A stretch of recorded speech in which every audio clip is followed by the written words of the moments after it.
Rahalahinao no andraikitrao. Vavaka sy torohevitra mahasoa, fandaharana arahinao isaky ny amin'ny ora toy izao.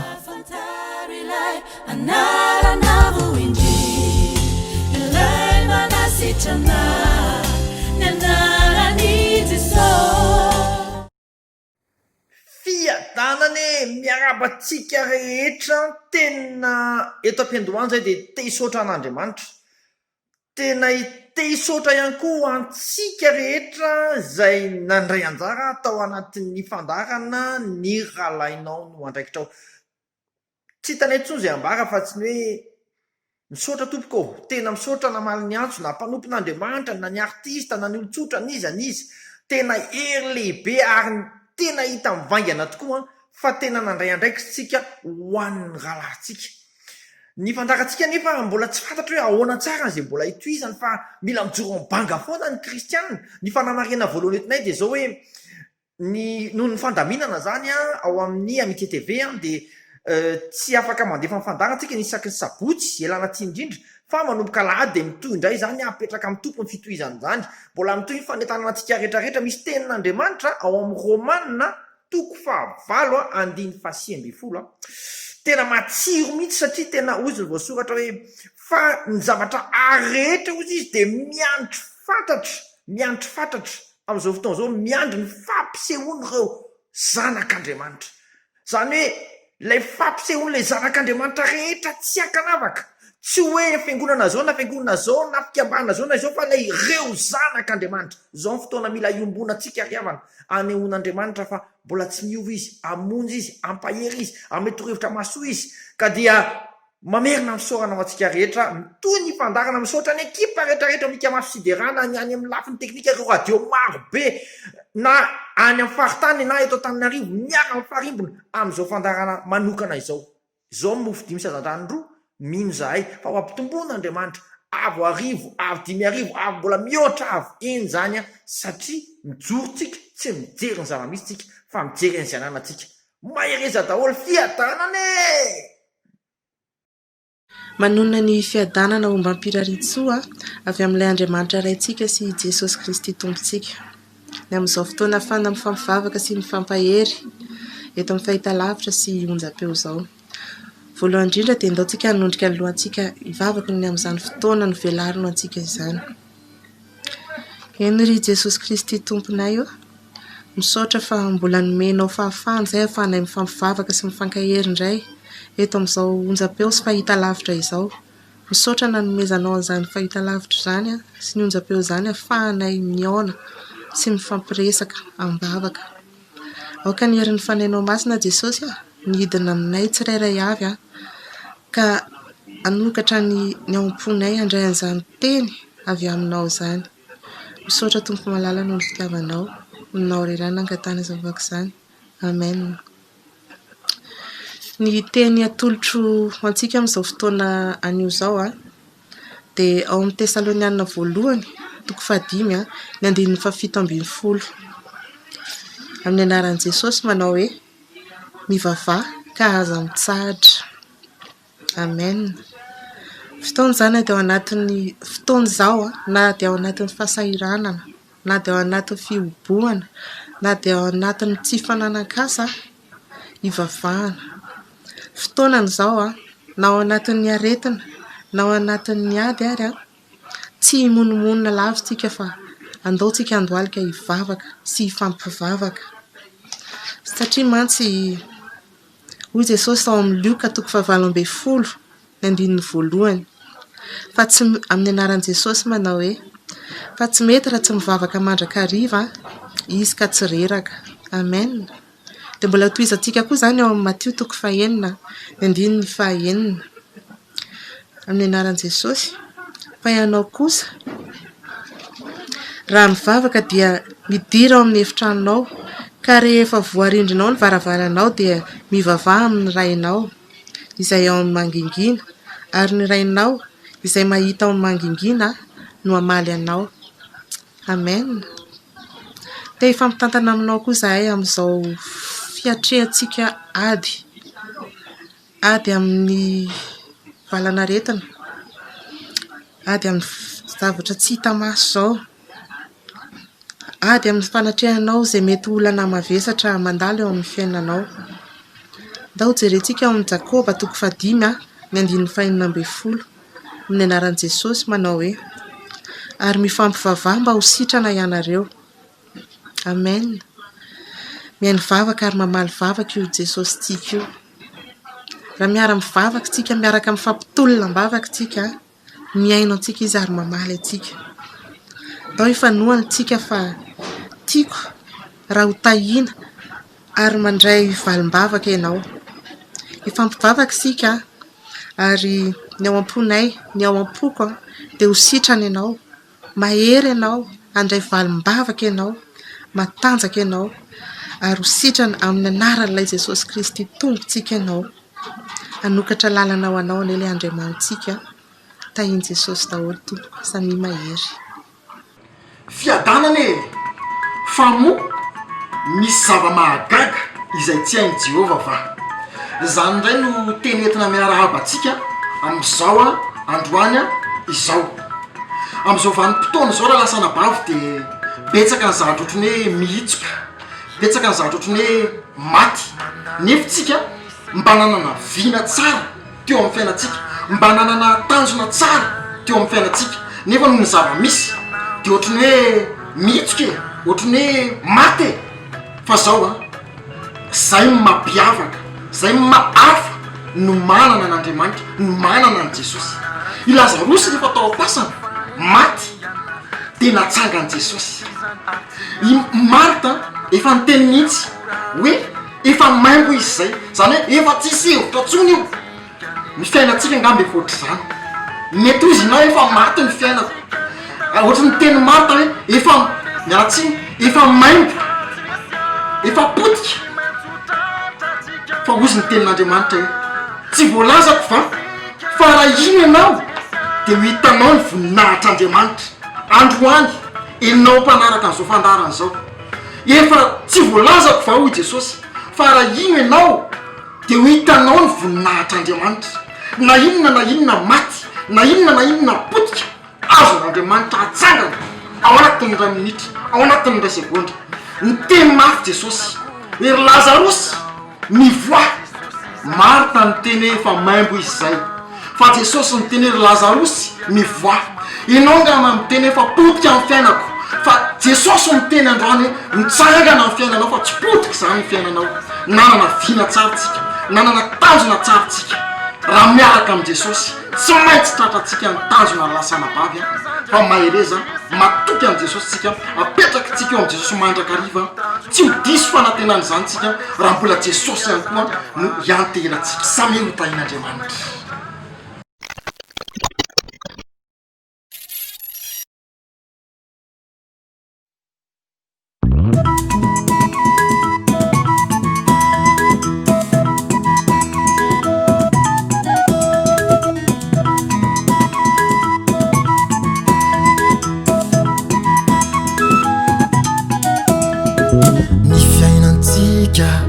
Eto an-tany mandalo eo ny sainto sy tomany, fa indray androany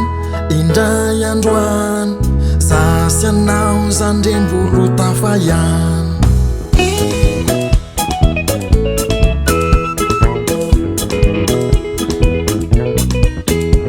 Ry fanaratsina sy ny fanenjehana tsy maintsy misy zany ary tsy azo ferana. Mila courage tsika lery, Jesosy tsika ne ka favori. Tsy maintsy ho tratra tsika ny tanjona, fandesisika zandra fatsy resya. Tsy maintsy ho tratra tsika ny tanjona, fandesisika zandra fatsy resya.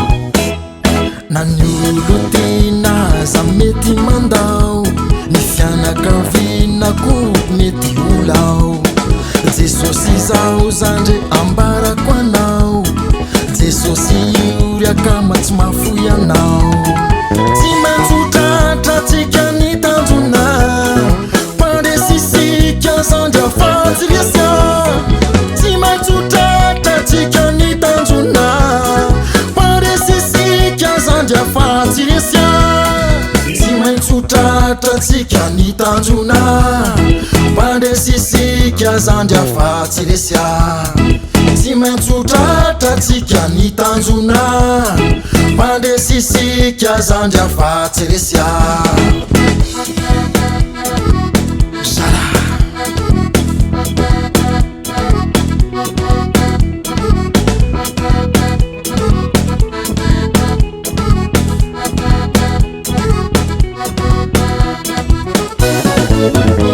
niandriamanitsika aoko fantatrao niandriamanitsika manao ze tiany atao niandriamanitsika no tompo mpahefana niandriamanitsika mpanao fagagana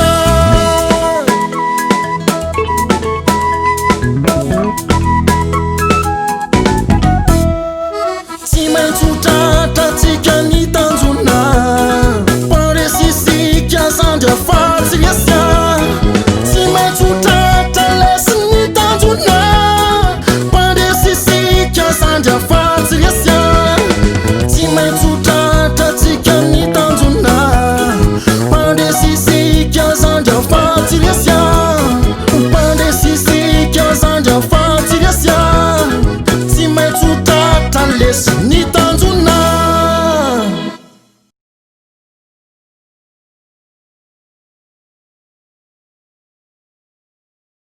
Faly miarabatsika dia manona fiadanan'ny tompo amin'ny mpanaraka ny hika sy fiderana indray amin'izao fotoana izao.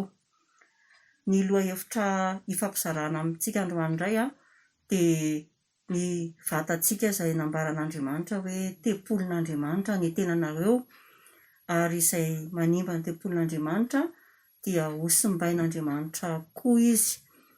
Koritiana voalohany toko 7 dia ny andininy 11 sy 17 misy an'izany tenan'Andriamanitra izany. Inona avy moa no hoe mety manimba ny vatantsika izany? Ny zavatra ataontsika amin'ny fiainantsika andavanandro dia anisan'izany indrindrindrindra ny zavatra atelintsika izany ao anatin'ny vatantsika ao. Dia resahantsika androany amin'izao contexte amin'ny valanaretiny izao ny fitelomana fanafody izany na ny fanaovantsika dokotera tenany ao atokantrano ao rehefa misy trangana aretina izay miseho. Tena manimba satria nahoana? Voalohany indrindra aloha dia manataraiky ny fandraisana tanana ny tena fototra aretina, manakona ny atao hoe symptôme izay tokony tena hoe ho tsaboina izany ary mety mahasarotra ny fitsaboana rehefa ao aoriana ny finankinanantsika fanafody fahatany ao an-trano ao.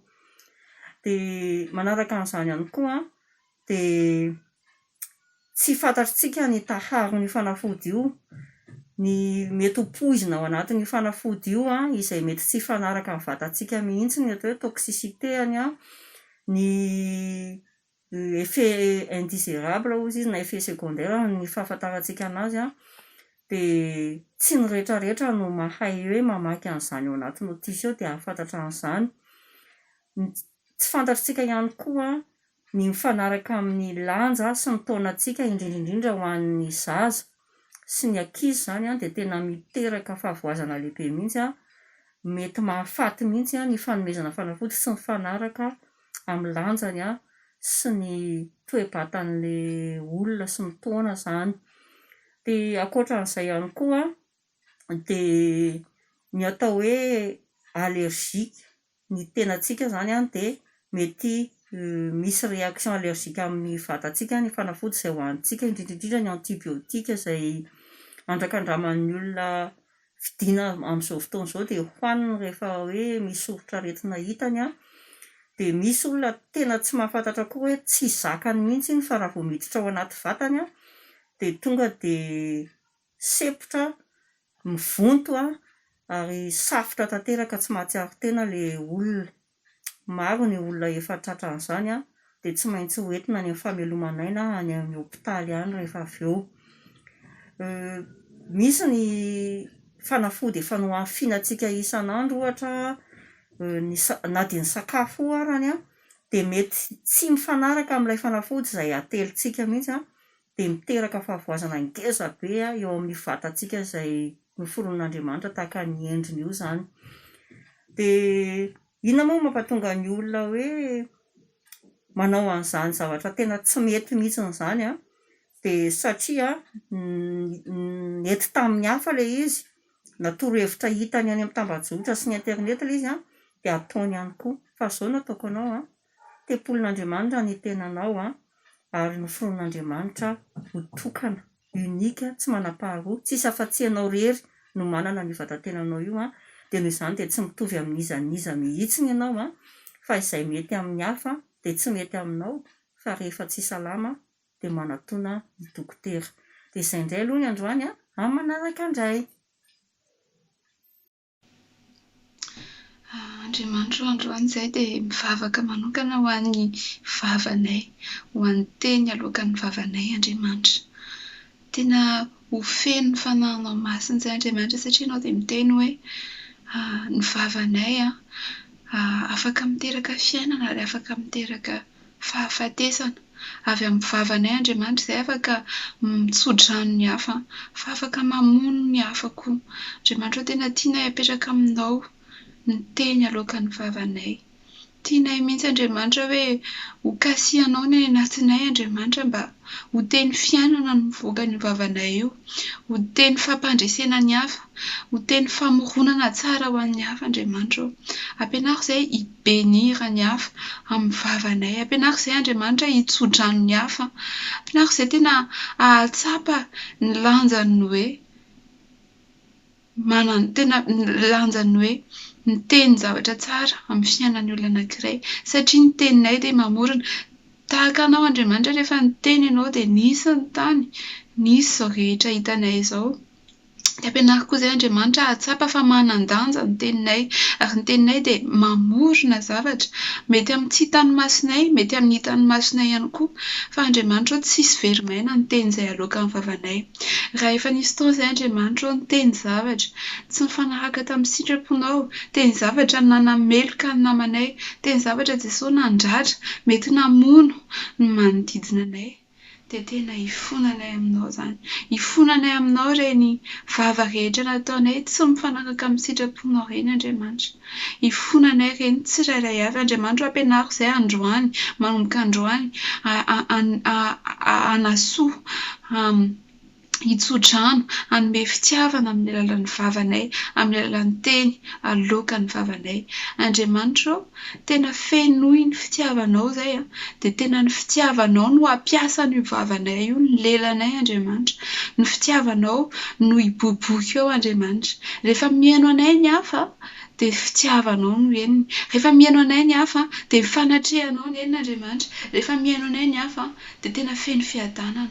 Ampianaro izay Andriamanitra tsy hoe rehefa eo amason'olona fotsiny no hiteny zavatra tsara. Ampianaro izay Andriamanitra hoe tsy hoe rehefa misy mijery ihany vao hitery zavatra tsara, fa ampianaro mihitsy izay Andriamanitra hoe amin'ny fotoana rehetra ny ao anatinay sy ny zavatra alohan'ny vavanay dia mifanaraka amin'ny sitraponao ary mitondra soan'ny hafa.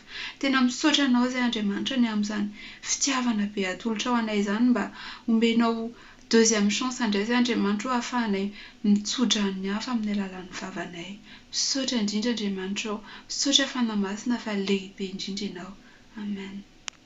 Faly miarabantsika amin'ny anaran'i Jesosy dia manona ny fiadanan'ny tompo ho amintsika tsirairay avy izay manaraka ao anatin'izao page Facebook izao manoloana an'izao hoe zava-mitranga maneran-tany amin'ny firenena izao itsika ihany koa moa ao anatin'ny vaninandro farany dia te hifampahery amintsika foy hoy ny ambaran'ny tenin'Andriamanitra ao amin'ny Jaona 4:12 hoe satria velona aho dia ho velona koa ianareo.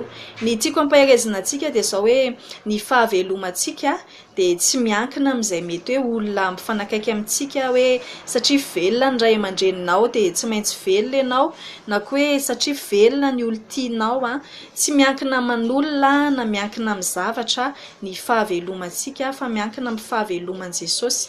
Raha mbola manompo Andriamanitra velona ianao raha mbola mivavaka ianao dia tadio tsara fa io fahavelomantsika io dia tsy miankina amin'ny asantsika, tsy miankina amin'ny hoe vola miditra, tsy miankina hoe ohatrinona ny ao anatin'ny poketra, inona avy ny zavatra ananana na hoe inona avy ny zavatra tsy ananana, fa ny fahavelomantsika dia miankina amin'ilay Jesosy ao anatintsika. Ny zavatra tiako ampaherezana antsika izany dia hoe mila manana an' Jesosy tsika, satria rehefa manana an' Jesosy tsika dia Jesosy ilay velona mandrakizay, maharitra mandrakizay, ary izay fahavelomana izay mila ampidirina ao anatintsika dia tsy iza izay fa Jesosy izy ilay lalana, fahamarinana ary fiainana. Dia te hampahery anao hoe ny fahavelomanao io tsy miankina amin'io asanao io ka hoe napiditra ohatrinona ianao androany dia hoe mendrika ny ho velona, na koa hoe raha tsy napiditra mihitsy izany ianao androany dia tokony tsy ho velona tsony. Tsy izay. Ny fahavelomanao ihany koa tsy miankina amin'ny hoe iza avy no mifampitakosina aminao na hoe iza avy ny olona miaraka aminao ka hoe rehefa nelandra hanina ianao dia maty ianao izany. Izay hoe tsy miankina amin'ny zavatra ananantsika ny fahavelomantsika, tsy miankina amin'izay isan'ny zavatra ananantsika. Dia za koa te hampahery antsika hoe tsy miankina amin'izay mbola tsy ananantsika ihany koa. Mety hoe miandry zavatra ianao izao mety miandrandra zavatra, samy miandrandra daholo tsika. Misy tsika hoe miandry valim-bavaka, samy miandry valim-bavaka daholo ihany koa. Fa izay no tiako hampaherezana antsika amin'ity androany ity hoe tsy miankina amin'ny zavatra endrasanao ary tsy miankina amin'ny zavatra anananao ny fahavelomanao, fa marina be ny tenin'Andriamanitra izay nivakiantsika teo ao amin'ny Jaona 4:7-7 hoe satria velona aho. Ilay niteny an'iny hoe velona aho iny dia Jesosy no niteny an'iny. Noho izany azakinina amin'ny patronao ny fahavelomanao, azakinina amin'ny manodidina anao hoy hoe mety hoe mbola velona ray aman-dreny fa tsika dia manana antoka hoe velona satria ny ray aman-dreniko mbola velona daholo. Dia ho an'ny olona efa maty ray aman-dreny ve izany dia ho tenentsika hoe tsy manana fahavelomana intsony, fa ny fahavelomantsika dia ao amin'ny Kristy dia samy mahery daholo fa velona mpanavitra antsika dia izy ihany koa no miantoka ny fahavelomantsika mandrakizay. Dia courage manatrika fiainana dia tahiny Jesosy daholo tsika tsirairay avy.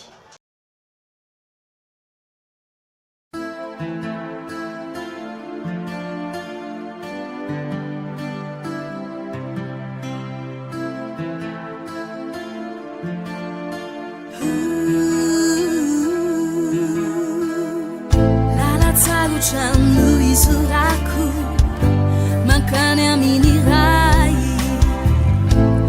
ety sady feno tsilo sy tena mba sarotra,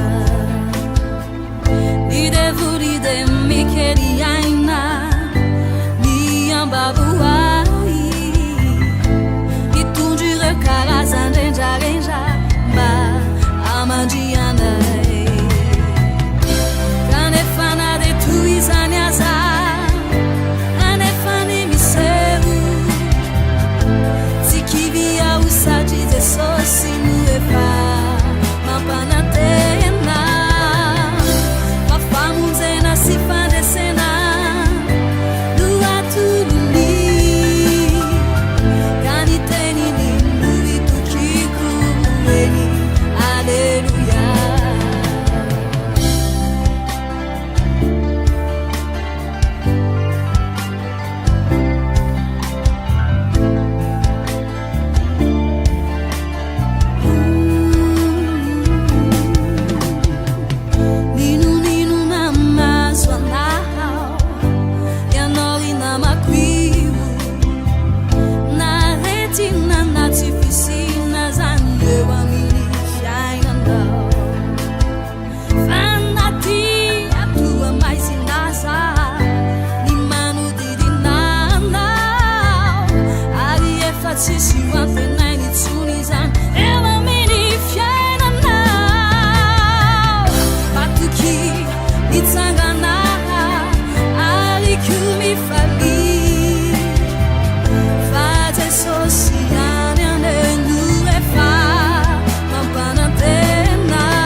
manona fiadanan'i Jesosy amintsika tsirairay avy. Ny cellule de prière dia mikarakara hetsika anankiray atao hoe VTT na ihany koa vavaka tsy tapaka. Ny andiany voalohany tamin'izay dia nitanterahana tamin'ny 2016 ary amin'ity taona ity ny andiany faharoa. Averina amin'i Jesosy ny voninahitra satria maro ireo nandray valim-bavaka tao anatin'izay ary maro ihany koa ireo nijory vavolombelona. Ny tanjona ao anatin'ilay izy dia mba hisian'ny vavaka ao anatin'ny 24 heures. Amin'ity taona ity dia mandritry ny 3 andro sy 3 alina no anatanterahana izany. Tamin'ny 2016 dia nanasa olona fotsiny izahay mba haka ora ao anatin'ny 420 ora. Dia teo amin'ny 200 isa teo no nandray anjara tao anatin'izay. Fa amin'ity taona ity dia somary miavaka kely satria nanasa olona izahay fa nanasa ihany koa an'ireo fikambanana mpidera eto Antananarivo hiara-iasa aminay sy araka hivavaka aminay ao anatin'izany. Tsy hanavahana toko mpivavahana na toko mpinoana na anaram-piangonana ny vavaka tsy tapaka. Fa rehefa mino an Jesosy Kristy ho tompo sy mpamonjy ny fiainanao ianao dia izay no zava-dehibe. Dia manasa antsika tsirairay avy izahay izay manana antom-bavaka na koa hoe sujet de prière mba handefana izany ao amin'ny pejy ny cellule de prière. Misy tompona andraikitrao andray ianao dia hiaraka izahay hivavaka ho anao mandritry ny 3 andro sy 3 alina amin'ity taona ity. Manentana amintsika ihany koa izahay ny hivavaka an-trany satria tsy miova ny herin'Andriamanitra. Mety misy fotoantsika mandalo ady mandalo sedra dia mieritreritsika hoe tsy hotsony Andriamanitra fa tadidio fa Andriamanitra dia tsy miova ary Andriamanitra mbola mamaly vavaka foana hatramin'izao. Tianay ho porofona aminareo izany amin'ity taona ity, tsy amin'ity taona ity ihany nefa fa eo amin'ny androm-piainanareo dia tena tianay ho hitanareo sy tsapanareo ny atao hoe herin'ny vavaka. Ka manasa antsika tsirairay avy izay ny tokantrano any mba hanokana fotoana ao anatin'ny 3 andro sy 3 alina hiaraka aminay, hiaraka iombom-bavaka ao aminay, hitolona mambavaka tsika ho amin'ny firenentsika, ho amin'ny fianakaviantsika, ho an'ny havantsika, ho an'ny namantsika tsirairay avy, ho amin'ny mpiara-manompo amintsika indrindrandrindra dia ndaontsika hiaraka hivavaka ho amin'izy ireny. Amen. Tahian Jesosy daholo tsika dia fiadanana.